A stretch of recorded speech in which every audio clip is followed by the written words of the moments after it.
नमस्ते दोस्तों। आज हम बात करने वाले हैं एक ऐसे त्योहार की जिसे दुनिया भर में लोग मास्क पहनकर, पंपकिन का फेस बनाकर और गोस्ट्स बनकर सेलिब्रेट करते हैं। जी हाँ, मैं बात कर रहा हूँ हैलोवीन की। लेकिन क्या आपको पता है, हैलोवीन सिर्फ कॉस्ट्यूम पार्टी नहीं है। इसके पीछे छिपी है एक हजारों साल पुरानी हिस्ट्री, कुछ एंशिएंट रिचुअल्स और कुछ क्रीपी फैक्ट्स जिनके बारे में बहुत कम लोग जानते हैं। तो अगर आप भी सोच रहे हैं हैलोवीन सेलिब्रेट क्यों किया जाता है, इसका असली मतलब क्या है और कैसे ये एक रिलीजियस रिचुअल से बन गया एक फन फेस्टिवल, तो वीडियो को एंड तक जरूर देखिए, क्योंकि आखिर में मैं आपको बताऊंगा कुछ ऐसी बातें जो आप में से कई लोग नहीं जानते होंगे। चलिए शुरू करते हैं the dark yet fascinating story of Halloween.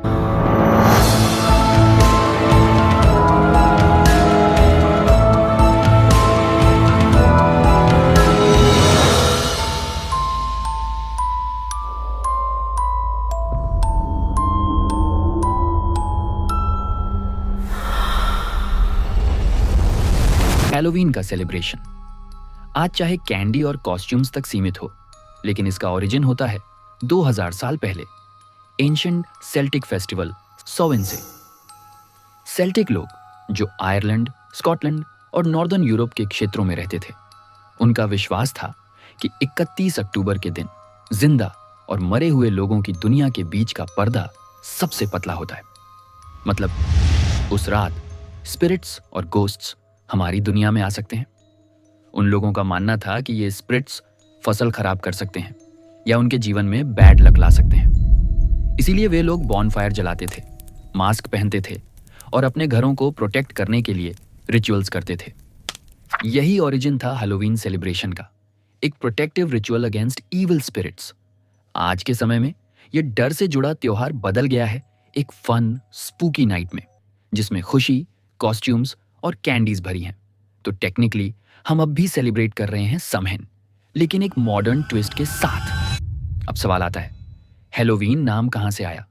इसका असली शब्द है ऑल हैलोज ईव, जिसका मतलब होता है the evening before all saints day. Christian traditions में 1 नवंबर को ऑल सेंट्स डे मनाया जाता था, सेंट्स और मार्टर्स को याद करने के लिए। सेंट वो इंसान होता है जिन्होंने अपनी लाइफ फेथ, लव और गुडनेस के साथ जी।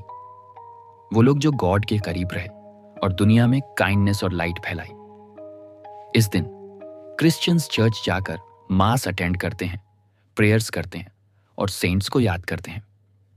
कई कंट्रीज में लोग सेमेट्रीज विजिट करते हैं, कैंडल्स जलाते हैं और अपने लवेड ऑन्स की ग्रेव्स डेकोरेट करते हैं। और उसके एक दिन पहले 31 अक्टूबर होता था ऑल हैलोज ईव, जो बाद में छोटा होकर बन गया हैलोवीन। लेकिन समय के साथ इसका फोकस रिलीजियस रिमेम्बरेंस से हटकर गोस्ट्स, प्रैंक्स और हॉरर फन पर आ गया। अब बात करते हैं हैलोवीन के ट्रेडिशनल सिंबल्स और उनके मीनिंग्स के बारे में। आपने जरूर नोटिस किया होगा, pumpkins, bats, witches, ghosts, black cats, ये सब हर जगह हैलोवीन के समय पर दिखाई देते हैं। लेकिन इन सब का एक गहरा सिंबॉलिक मीनिंग है। शुरुआत में लोग टर्निप्स में चेहरे कार्व करते थे स्पिरिट्स को भगाने के लिए।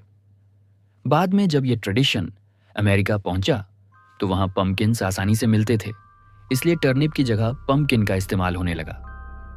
पंपकिन का ग्लोइंग फेस सिंबलाइज करता है लाइट डिफीटिंग डार्कनेस।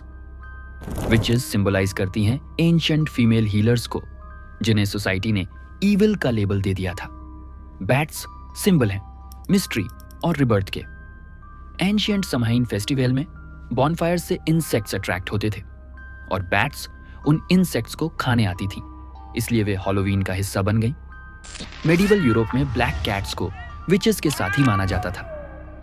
आज भी यह सुपरस्टिशन चलती है कि अगर ब्लैक कैट रास्ता पार करे तो बैड लक होता है। ट्रिक और ट्रीट, यह प्रैक्टिस शुरू हुई थी मेडिवल यूरोप के सोलिंग से। गरीब या बच्चे डोर टू डोर जाकर ये कहते थे, एक आत्मा, एक आत्मा, एक आत्मा केक, कृपया अच्छा मिसेस, एक आत्मा cake, 1 for Peter, 2 for Paul, 3 for him who made us all. मतलब हमें एक सोल केक दो, हम तुम्हारे मरे हुए रिश्तेदारों के लिए दुआ करेंगे। इसी को कहा जाता था सोल केक। समय के साथ सोल केक बदलकर गाइजिंग बन गया, खासकर स्कॉटलैंड और आयरलैंड में। अब बच्चे कॉस्ट्यूम पहनकर घर घर जाते थे, सॉन्ग, पोएम या जोक सुनाते थे और बदले में ट्रीट्स, केक या कॉइन्स लेते थे। जब आयरिश और स्कॉटिश लोग अमेरिका पहुंचे 1800 के दशक में, तो वे यह परंपरा अपने साथ ले गए। 1920 के दशक, उस समय हैलोवीन पर बच्चे शरारतें करते थे, जैसे विंडो सोप करना, गेट्स खोलना या डराना। तब बड़ों ने सोचा, अगर हम बच्चों को कैंडी दे दें तो वो शरारत नहीं करेंगे। इसी से जन्म हुआ वाक्य ट्रिक और ट्रीट, मतलब या तो ट्रीट दो, नहीं तो ट्रिक मिलेगी। आयरिश इमिग्रेंट्स ने हैलोवीन को अमेरिका में पॉपुलर बनाया। वहां यह एक कम्युनिटी सेलिब्रेशन बन गया, बॉनफायर्स, स्टोरी टेलिंग और पार्टीज के साथ। 20वीं सदी में हैलोवीन ने एक व्यावसायिक रूप ले लिया। कॉस्ट्यूम, हॉरर फिल्में, थीम पार्टियां, हॉन्टेड हाउस और कैंडी इंडस्ट्री के विस्फोट के साथ आज यह एक मल्टी बिलियन डॉलर इंडस्ट्री बन चुकी है। सिर्फ अमेरिका में ही लोग हर साल 10 अरब डॉलर से ज्यादा खर्च करते हैं हैलोवीन पर। जैसे मैंने वीडियो के शुरुआत में कहा था, आज मैं आपको कुछ ऐसी इंटरेस्टिंग बातें बताने वाला हूं, तो देर किस बात की, शुरू करते हैं। हैलोवीन पर सबसे ज्यादा खाया जाने वाला कैंडी। स्टैटिस्टिकली अमेरिका में रीसेस पीनट बटर कप्स सबसे पॉपुलर हैलोवीन कैंडी है। हर साल 500 मिलियन डॉलर से अधिक की सेल होती है। World's largest haunted house, cutting edge haunted house, Texas, USA की लेंथ 2261 फीट है और अंदर जाने में 1 घंटा लगता है। जापान में हैलोवीन ज्यादा गोस्ट से रिलेटेड नहीं, बल्कि एक स्ट्रीट कॉस्प्ले परेड बन गया है, स्पेशली शिबुया, टोक्यो में। यहाँ लोग एनिमे और हॉरर कॉस्ट्यूम पहनते हैं और पूरे नाइट पार्टी करते हैं। तो दोस्तों, हैलोवीन सिर्फ एक कॉस्ट्यूम पार्टी नहीं, बल्कि एक फैसिनेटिंग मिक्स है प्राचीन विश्वास, धर्म, संस्कृति और आधुनिक मनोरंजन का। आज जब हम गोस्ट्स बनकर सेलिब्रेट करते हैं, तो एक तरह से हम अपने एंसेस्टर्स की ट्रेडिशंस को भी कंटिन्यू कर रहे होते हैं, बस एक स्वीट एंड स्पूकी ट्विस्ट के साथ। अगर आपको ये वीडियो पसंद आई हो तो लाइक जरूर करें, कमेंट में बताएं आपका फेवरेट हैलोवीन सिंबल क्या है और सब्सक्राइब करें हमारे चैनल को, ताकि आपको मिलते रहें ऐसे ही इंटरेस्टिंग और mysterious stories from around the world. Stay spooky, stay curious